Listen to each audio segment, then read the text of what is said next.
Shalom, Bapak Ibu Saudara. Kita teruskan tema kita menjalankan kerajaan sorga di bumi. Kali ini kita ambil kasus di mana kerajaan Israel pada akhirnya dibuang ya. Sebagian yang di utara itu 10 suku dibuangnya ke Asyur dan mereka tidak kembali lagi. Kemudian yang kerajaan di selatan itu Yehuda dan Benyamin itu dibuang di Babel ya, ke Babel ya. Tahun 586 sebelum Masehi. Tapi yang di utara lebih dulu itu ya. Jadi sejarah ceritanya begini.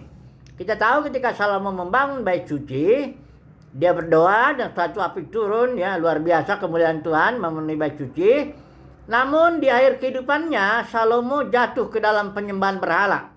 Karena dia memiliki banyak istri, dan istri-istrinya pada waktu Salomo tua, istri-istrinya bilang, kan dari bangsa lain tuh, dari Ammon, Moab, dari Edom, apa semuanya itu.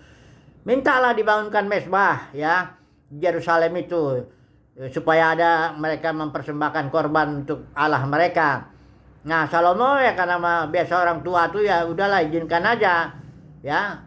Akhirnya Yerusalem itu selain ada bait suci adalah banyak mezbah-mezbah di sekelilingnya itu, mezbah-mezbah kepada dewa-dewa asing itu.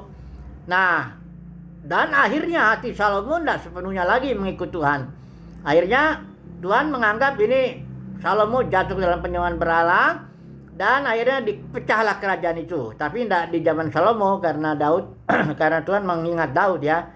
Akhirnya di anak-anaknya itu ya, Salomo punya anak Rehabeam, akhirnya direbutlah 10 suku oleh Jerobeam bin Nebat, suku Efraim itu ya. Yang ini tetap suku Yehuda, 2 suku saja. Nah, sepanjang zaman sejarah raja-raja itu, saya bisa baca satu raja-raja dan Tawarik itu kerajaan Israel semakin hari sebenarnya semakin merosot. Walaupun memang ada raja-raja yang baik. Tapi bait suci tidak lagi terpelihara ya. Bahkan ini ada 3 raja, Raja Yoas, Raja Ahaz, Raja Hizkia yang di selatan ini, yang menjual mengambil emas itu berikan kepada Hazael Raja Aram, diberikan ke Raja Asyur itu sebagai upeti gitu ya. Jadi bait suci tidak lagi terpelihara ya. Memang ada raja seperti Raja Yosia ya, dia memperbarui ya. Tapi secara umum merosotlah kerajaan Israel itu karena mereka juga tidak mempedulikan bait suci ya sejak zaman Salomo jatuh ke dalam penyembahan berhala itu. Akhirnya Tuhan buanglah mereka ke Babel ya, ke Asyur. Nah, kita mau bicarakan yang ke Babel ini, kerajaan selatan ini. Karena mereka inilah yang akhirnya kembali ke Yerusalem untuk membangun kembali bait suci ya, karena bait sucinya itu akhirnya dihancurkan oleh Raja Babel Nebukadnezar itu, habis dihancurkan dan orang Yehuda itu, kerajaan Yehuda dibuang ke Babel. Nah selama 70 tahun kurang lebih di sana, akhirnya ada seorang raja ya, Persia ini sekarang Raja Kores ya, dia digerakkan Tuhan untuk supaya orang Israel pulang ya, bangun bait suci. Nah ada tiga rombongan itu. Ada rombongan Jerubabel, kurang lebih 50.000 aja. Ya, padahal sebenarnya orang Israel pada zaman itu bisa ada sekitar 2 atau 3 juta itu yang tersebar di daerah Media Persia itu ya, daerah sana ya, Babel dan sekitarnya lah. Jadi pulanglah rombongan pertama, Jerubabel 50.000 orang kurang lebih. Kemudian rombongan kedua, Ezra lebih sangat sedikit lah ya. Kemudian rombongan ketiga nanti Nehemia yang bangun tembok. Kalau Ezra ini mengajarkan Israel supaya mencintai Taurat Tuhan. Nah oke, kita melihat dulu yang kasus di mana akhirnya Raja Kores menyuruh ya orang Israel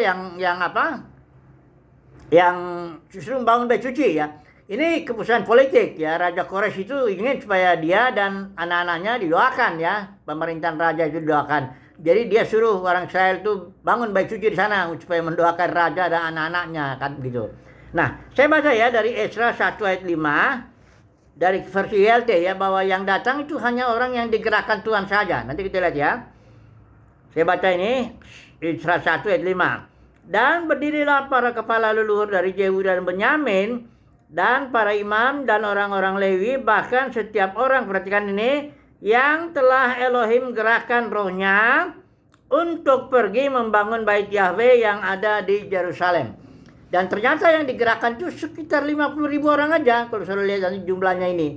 Yang sebagian besar, mayoritas, lebih senang sudah tinggal di Babel sana dan di sekitarnya itu, daerah sana, sekitar 2-3 juta itu barangkali ya. Mengapa demikian? Karena selama 70 tahun orang Israel dibuang di Babel itu, ya, Asyur dan sekitarnya itu, mereka sudah punya kebun-kebun, bahkan membuat sinagoga. Sinagoga itu bukan bait suci, tapi tempat di mana orang Israel bisa berkumpul. Sinagog itu berkumpul ya, perkumpulan. Kurang lebih kalau 10 orang Yahudi itu ada 10 keluarga orang Yahudi, mereka bikin satu sinagoga. Hanya untuk tempat berdoa dan berkumpul untuk mempelajari Taurat, ya. Bukan mempersembahkan korban, karena tidak boleh.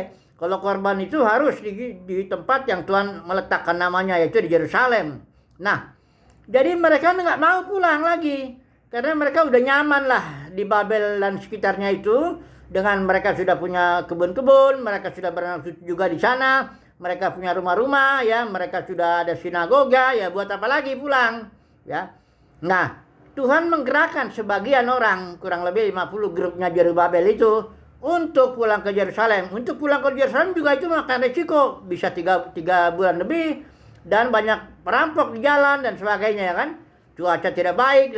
Dan mereka kalau ke Yerusalem, mereka harus bangun lagi. Rumah-rumah kan istana udah dihancurkan sama Nebukadnezar tuh, ya. Jadi reruntuhan Yerusalem itu. Jadi orang makanya nggak mau kalau nggak digerakkan Tuhan. Tidak mau dia pulang orang Israel ke Yerusalem untuk bangun bait suci. Nah, oke lah. Sekarang ada sebagian, pokoknya intinya ada orang-orang yang digerakkan roh Tuhan untuk pulang dari Babel ke Yerusalem untuk membangun bait suci di Yerusalem. Itulah dia Jerubabel dan timnya. Oke lah, sekarang kita langsung terapkanlah ke dalam konteks kita dunia kekristenan. Ini bagaimana ini pelajarannya? Kan kita bicara soal bait suci ini kan ya. Karena bait suci itu diabaikan lah oleh raja-raja Israel, ya. Raja-raja Israel banyak yang menyembah berhala juga. Akhirnya dihancurkanlah bait suci itu, ya, oleh Raja Nebukadnezar. Sekarang kekristenan juga begitu. Tubuh Kristus itu pecah, hancur, berkeping-keping, ya, menjadi puluhan ribu denominasi. Oleh karena serangan serigala ganas yang membuat para pemimpinnya menarik murid-murid kepada diri mereka sendiri, yang pemimpin A narik sini, pemimpin B tarik sini, akhirnya pecahlah tubuh Kristus itu, berantakan. Kondisi dunia kekristenan itu agak mirip ya dengan kondisi Israel itu di pembuangan, di Babel. Mereka ada sinagoga-sinagoga, dalam dunia kekristenan juga ada sinagoga-sinagoga ya, denominasi-denominasi itu. Tapi kalau mau melayani Tuhan dalam arti mempersembahkan korban, itu harus kembali ke Yerusalem, ya. Kembali harus membangun di tempat yang Tuhan tetapkan. Nah, siapa ini yang mewakili orang-orang yang mau keluar dari kenyamanan Babel, ya, kenyamanan denominasi-denominasi? Siapa yang mau keluar itu? Nah, itulah dia para pemenang yang digerakkan Tuhan untuk membangun tubuh Kristus, membangun gereja di tempat yang Tuhan letakkan, atau menurut aturan main Tuhan, yaitu sebagai organisme. Gereja itu organisme, ya. Jadi para orang-orang yang digerakkan Tuhan ini, dia membangun bait suci, ya, membangun gereja dalam arti organisme. Mereka nggak narik murid kepada dirinya, mereka nggak membangun kerajaan sendiri, mereka nggak tarik uang lagi, apalagi atau cari pengikut, dan nggak begitu, ya. Nah, saudara lihat, jadi kita terapkan dulu ya. Kita dalam menjalankan kerajaan sorga di bumi, bagaimanapun kita harus bangun gereja. Kita sudah belajar kan sebelumnya kan. Semua raja-raja Israel itu, nah kita sudah belajar tentang Salomo dan Yesus itu ya. Mereka sama-sama membangun bait suci, ya. Jadi kita pun sebagai raja-raja dan imam aturan Melkisedek harus juga membangun bait suci, membangun gereja. Cuma caranya, nah, jangan di Babel, jangan di sinagoga-sinagoga, jangan di denominasi itu, pecahan tubuh Kristus semua itu, ya, kehancuran tubuh Kristus itu. Kita harus belajar, ya, semoga digerakkan Tuhan kita untuk keluar dari kenyamanan Babel, keluar dari kenyamanan dunia kekristenan, kita kembali ke tempat yang Tuhan tetapkan, Yerusalem, ya, untuk membangun di sana gereja organis, ya. Di sanalah kita belajar berlaku sebagai saudara. Kita nggak ada hierarki, ya. Kita benar-benarlah kita melayani, memberi apa yang ada, ya. Kita nggak menjual apapun juga, nggak jual khotbah, nggak jual buku, nggak jual apapun juga yang bisa kita jual itu, ya. Yang umumnya terjadi dalam kekristenan itu, kita nggak lakukan itu, ya. Kita dapat dari Tuhan gratis, kita berikan juga secara gratis.